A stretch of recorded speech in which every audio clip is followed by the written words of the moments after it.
This will be a day long remembered. Now I am the master. Welcome to another episode of Legends and Theories. Merry Christmas in July, everyone. I will be giving you probably a headache after I try and figure out how there could be three different versions of Crisis on Infinite Earths happening in the DC multiverse. And, of course, the simple answer is there's three separately unconnected DC multiverses, but that's not a fun answer. So let's go and take a look at the crazy answer to see how all of these different DC universes can not only be connected together, but connected to a bunch of other different universes. And to start off, let's take a look at the three different versions of the crisis, the motivation for it happening, and its ultimate outcome. We have the 1985 to 1986 Crisis on Infinite Earths set in the comics universe, and this had the Anti-Monitor who wanted to wipe out all of existence so there could just be an antimatter universe left, and through his attacks, there was Earth's cut down to a final five. Those five went and rebelled against the Anti-Monitor, and they were ultimately able to defeat him at the dawn of time. After that happened, the Earths were combined into one. After that, they did a final defeat of the Anti-Monitor, throwing him into the sun to kill him. And that ended the first Crisis on Infinite Earths, setting the DC universe into one universe to make things more simplistic for storytelling. And the entire point of this was to get rid of the DC multiverse. And the Anti-Monitor here was created by the Guardian of Oa Krona going and looking back in time to the beginning of the universe. This created the Anti-Monitor and the entire multiverse. So that's where all of that began. Now let's go and take a look at what the next one was, which is the Arrowverse version. And this version of the Crisis began in December of 2019 and ended in January of 2020. That was its air dates, and this one had followed a similar enough story, although it did have some differences. In this one, the Anti-Monitor's motivation isn't as well known. We just know he wants to destroy the multiverse. We also have different characters going to stop it, but the ultimate difference between it is the fact that this was supposed to be a big event for the Arrowverse. It was not meant to clear up the multiverse. In fact, they weren't allowed to destroy the multiverse and keep it destroyed and put everything into one Earth. They had to keep the multiverse alive because they'd be going and destroying a bunch of different active film and TV project universes. These would be universes like the DCEU, which was still going on at the time. There was stuff like the show Titans, Doom Patrol, Stargirl, and a lot of others that were either airing or about to air. And the destruction of the DC multiverse would have had those destroyed. It would have also taken out many classic universes like the 60s Batman, the 80s Batman, and the the 80s and 90s Batman and the Christopher Reeve Superman universe. And this honestly just caused a bunch of disaster throughout the multiverse, but ultimately ended with the heroes known as the Paragons and a reborn Oliver Queen as the Spectre taking it down the Anti-Monitor at the dawn of time. This created to what the heroes of the Arrowverse thought was a single unified Earth. Unknown to them, the multiverse was restored until the final season of The Flash, where Oliver returns as the Spectre and informs his allies on Team Flash that the multiverse still does exist. And in this version of the Anti-Monitor is created when the Monitor travels back to the past, and there he accidentally creates the Anti-Monitor, who, again, just has more I want to destroy the multiverse motivations than wanting to have the antimatter universe for himself, and only that, and that's not super clear motivations. And the final one, obviously spoilers if you haven't watched the Crisis on Infinite Earths trilogy yet, but the final one is the Justice League Crisis on Infinite Earths film that was in 3 parts. It began earlier this year, 2024, and the final one released on physical media yesterday. I think digital a week or two ago, but I waited for the Blu-ray release because I wanted to own that. And this one again follows a similar story, but things are pretty different. This one affects mainly the animated universes, and through it, we have the Anti-Monitor here more or less being a neutral being that is trying to ultimately save the multiverse instead of destroying it, and is due to the fact that in the previous continuity, the DC animated movie universe, better known as the DC AMU, at the end of Apocalypse War, the battle with Darkseid fully devastated Earth, and this makes John Constantine convince the Flash to go back in time and to change the past. With this, he uses a spell to help guide Barry to the point that will be able to change everything. He sends him back, telling him he has to kill baby Darkseid. Barry goes back in time, but is not able to do it. And Constantine knew this, so part of his spell was he gave Barry a deadly disease that he went and spread to all of Apocalypse. This went and took out all of Darkseid's armies and killed the baby Darkseid.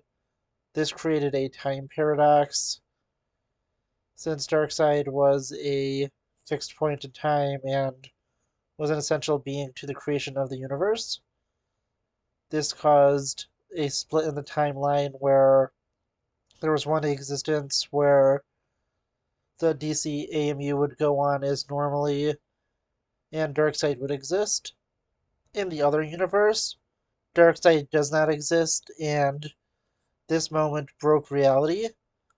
It caused timelines to split, and through that, multiple versions of existence began to be created.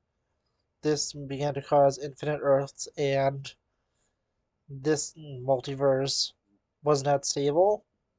The universe there could have sustained a limited multiverse, but with there being infinite Earths created, it would have eventually collapsed and destroyed everything. So the anti-monitors were sent in to cleanse the multiverse, and although they were being a little aggressive in destroying everything, they were doing that to make sure the universe didn't collapse in upon itself. This is ultimately resolved when the heroes realize that one, it's impossible to defeat the anti-monitors since there's an infinite amount of them, and even if they did, they would eventually have to face extinction when the Earths begin to replicate again, and through that, all of existence would be destroyed. So ultimately, they were forced to create one single Earth, one that each of them would enter into, and only a version of them would exist. It wouldn't be the version of them that previously existed, and nearly everyone enters into this.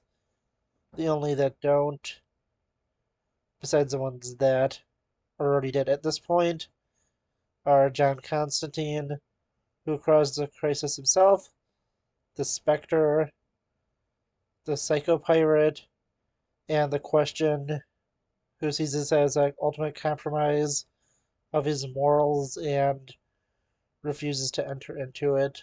Okay, now that we know the three different versions of the crisis with a very, very brief overview, obviously I'm missing a lot in there, like each Flash's sacrifice, the different characters that were dying, but this is the major points to look at, and what we really need to know for this. Let's take a look at how this could fit in and ultimately how these could combine to create a DC Omniverse, and beyond that, connect to a bunch of other different continuities, because I think there is a way that all of this can be explained where these different universes are combined together and ultimately could make up one giant multiverse that has different parts in it. So the first thing we need to start off with is just kind of looking at a timeline of how this could happen and be explaining how it would go. Because although this does have a story, it is pretty convoluted, and that's in terms of like physics and how time would work and stuff. But I think there is a way to explain this, and I'm not like a scientist or anything, but it's comics, so this doesn't exactly have to follow laws of science or physics or anything. But this is just my best guess to it. So let's go take a look at this theory and how it would work. So we begin with the original DC multiverse, and this leads up to the first Anti-Monitor crisis. I think that basics of this are this just all goes how it does in comics, and it leads to the first crisis.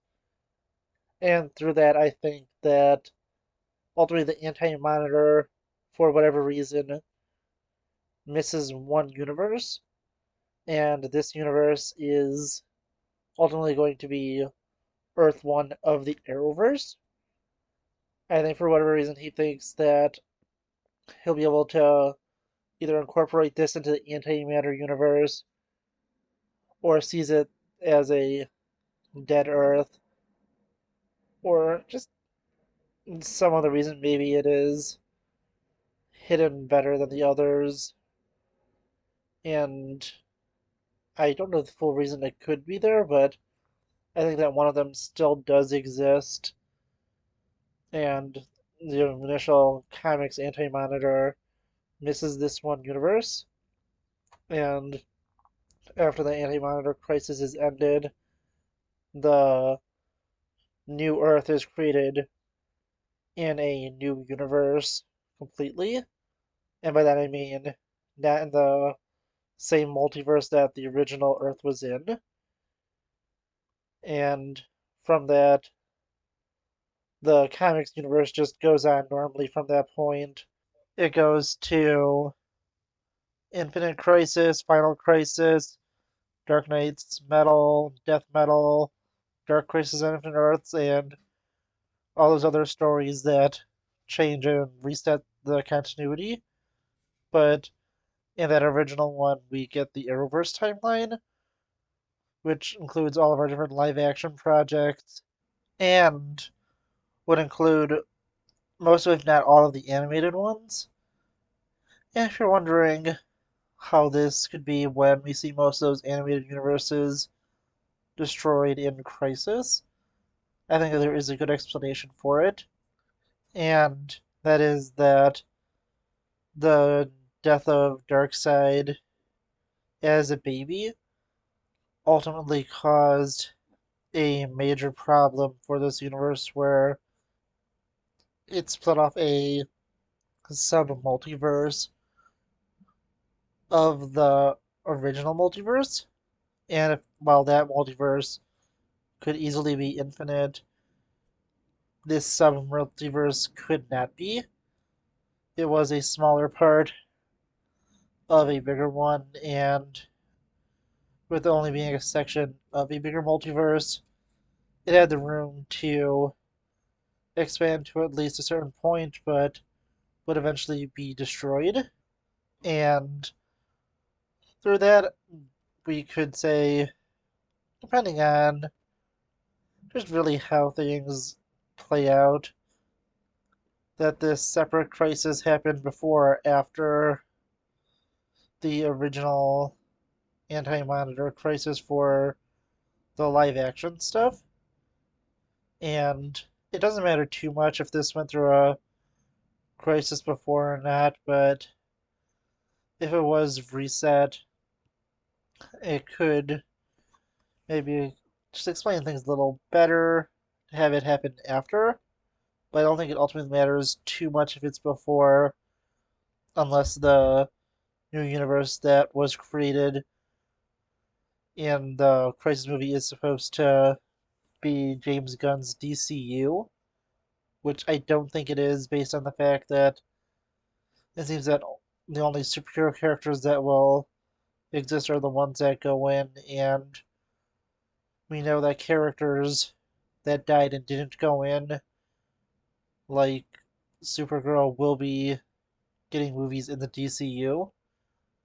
And while we haven't had really any confirmation about the Spectre, John Constantine, the Question, or Psycho Pirate, would appear, I think that it ultimately is going to be significantly different and probably isn't going to be the DCU. I think that this is just going to probably be its own universe, and not sure if they're going to be doing animated movies set in it immediately, or if they're going to wait for the DCU to start up a little bit, or if it will be the DCU. That is possible, but I think it is unlikely. And this single Earth is now put back into its place inside of the wider multiverse, or has been put into its own sort of pocket dimension where it exists on its own and can't be accessed by anyone unless they do decide for this one to go and adapt something like Infinite Crisis to bring it back into the multiverse. But now it's time to look at how these two primary DC universes, as I've already mentioned, how the third one will interact with it, but look at how the other two could interact and how they interact with a bunch of other franchises. And I'm not going to go too deep into that hole because for every one that I'll get into, there will probably be like five more that pop up.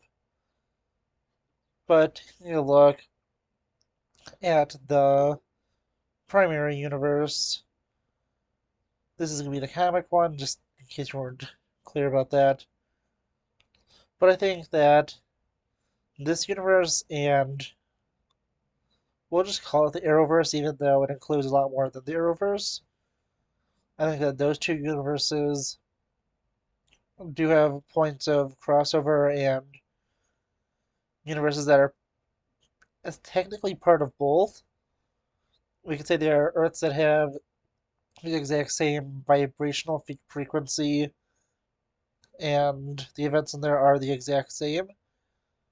These are universes that would exist both in the comics universe and in the TV universe, or really Arrowverse and other movie universes.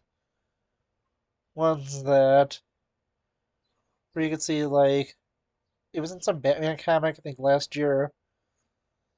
There is a crossover between like, the main continuity Batman and the Arkham Batman.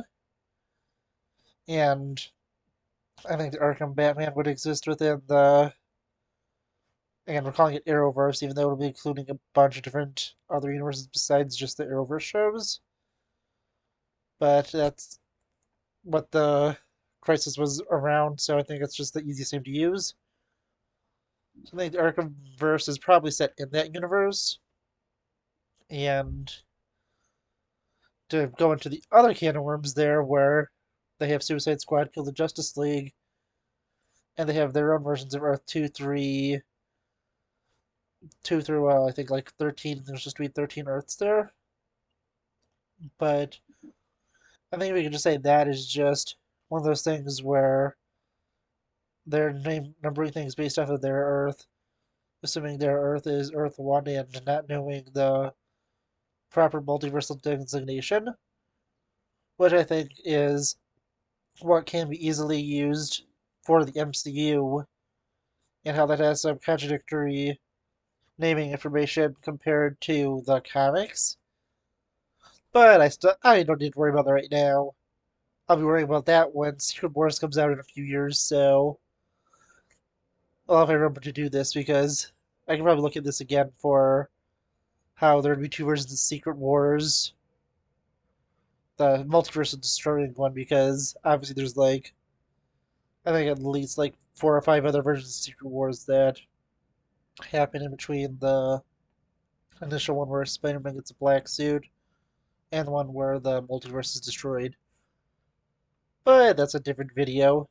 Going back to the DC one, I think that as I said, there's these universes where they'll be in sort of a limbo state where they connect over, and I think that explains things because there are these other universes that connect, like the DC Comics universe has crossovers with Marvel, and that can be explained in other points where the events that have those two universes crossing over take place at Earths that share the same frequencies, and those universes that cross over with ones just as crossovers and not have the characters exist on the same worlds with something like the Amalgam universe. I think that those could be universes that are close enough to each other to those ones that are essentially on the same plane. Yeah, I know the old Marvel universe is one that is a combination of both the Marvel and DC universe, but there are universes where the characters exist together. Most prominently, I remember one where both Batman and Captain America exist on the same Earth, and Batman fought alongside Captain America in World War II. That's a really fun story and has a really great moment where Joker points out how he's an American criminal would never work with the Red Skull because he didn't realize he was a real Nazi. Different story, but that's just a fun little fact.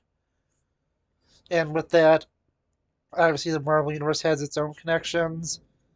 Marvel crosses over with Invincible in one of the comics where Invincible unknowingly is sent to the Marvel Universe by Angstrom Levy. And this was sort of shown in season 2 of Invincible, where you see the knockoff Spider Man. Obviously, because they couldn't get the rights to the actual Spider Man this time. But back when the comics came out, there was an official crossover between Spider Man and Invincible.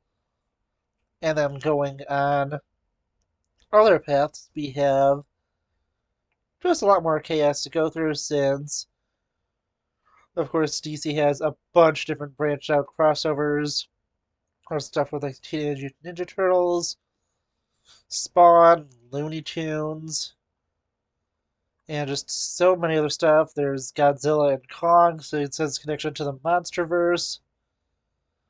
And that's why I said I'm not going to go into all of these because I'd probably just be going from that, and then I could say, the Ninja Turtles crossover with Stranger Things, which connects that, and then I could also say, just all this, crazy stuff where it'll just keep looping around and around, and this video would go on for infinity because I'd have to keep talking about every single type of crossover.